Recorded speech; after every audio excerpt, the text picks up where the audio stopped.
So I'm Liam Conway, one of the co-founders at Greenfields Energy Group, and today we're here in the very lovely Wolverhampton Grand Theatre with Karen Smallwood, the CEO. So we are what's called the #1 receiving house here in Wolverhampton. Primarily for the theatre, we manage their energy procurement, so that's across gas and electricity contracts.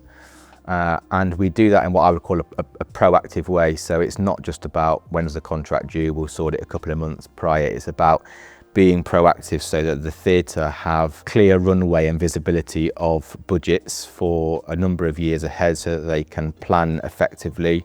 We also support them with managing their consumption and making them aware of the energy that the building is using so that they can try as best as possible to reduce that.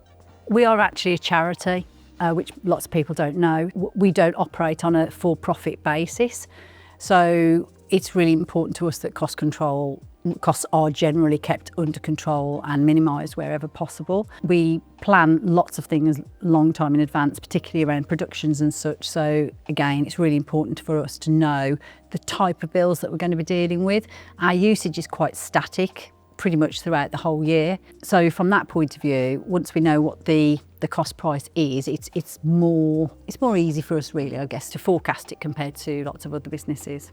Yeah, so one of the key things from a bureau point of view, and bureau is basically everything after someone becomes a client. So it's how we manage them, how we deal with suppliers. And one of the big things that we do for the theatre is validate their invoices every single month. Now that might not seem like a particularly complicated thing, but in time gone by, the theatre have experienced where if bills are wrong for a period of time, it can just be an absolute nightmare to unravel. So our view on invoice validation is that validating them every single month means that if there are any problems, if something is flagged as an issue, that we're dealing with it there and then. It doesn't become a drag and basically a pain for Karen and the team to deal with. It's not their job to be dealing with energy suppliers because in the main they're an absolute nightmare to deal with, and that's what they engage with us to do for them as a client.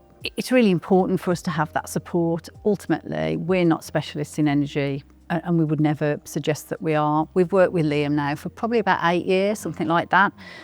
He's helped us through some really sticky times, given us really good advice. He's a trusted advisor to us. It's a natural partnership really to be with them, because if I need to know anything, if there's anything on the horizon, Liam will always let me know and say these things are coming, just so that you can start to budget for them or to make choices and such, particularly for us around, I can't remember what year it was, 21 maybe?